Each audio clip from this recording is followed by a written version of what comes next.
حدیث نمبر 8 رسول کریم صلی اللہ علیہ وآلہ وسلم نے فرمایا اسلام کی بنیاد 5 چیزوں پر قائم کی گئی ہے۔ اول گواہی دینا کہ اللہ کے سوا کوئی معبود نہیں اور بے شک حضرت محمد صلی اللہ علیہ وآلہ وسلم اللہ کے سچے رسول ہیں، اور نماز قائم کرنا، زکوٰۃ کرنا اور حج کرنا اور رمضان کریم کے روزے رکھنا۔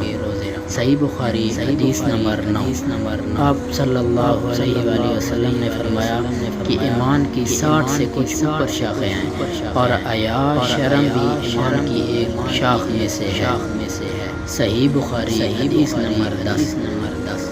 آپ صلی اللہ علیہ وآلہ وسلم نے فرمایا مسلمان وہ ہے جس کی زبان اور ہاتھ سے مسلمان بچے رہیں، اور مہاجر وہ ہے جو ان کاموں کو چھوڑ دے جن سے اللہ نے منع فرمایا۔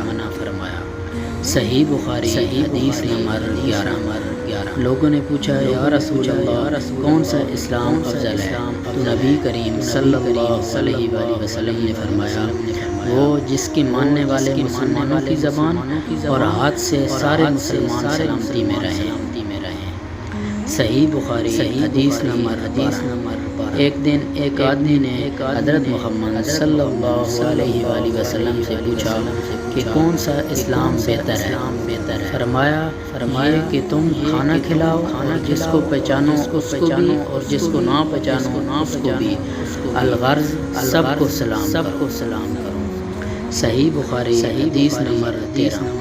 رسول کریم صلی اللہ علیہ وآلہ وسلم نے فرمایا تم میں سے کوئی شخص ایماندار نہ ہوگا جب تک اپنے بھائی کے لیے وہ نہ چاہے جو اپنے نفس کے لیے چاہتا ہے۔ صحیح بخاری حدیث نمبر 14۔ بے شک رسول کریم صلی اللہ علیہ وآلہ وسلم نے فرمایا قسم ہے اس ذات کی جس کے ہاتھ میں میری جان ہے، تم میں سے کوئی بھی ایماندار نہ ہوگا جب تک میں اس کے والد اور اولاد سے بھی زیادہ اس کا محبوب نہ بن جاؤں۔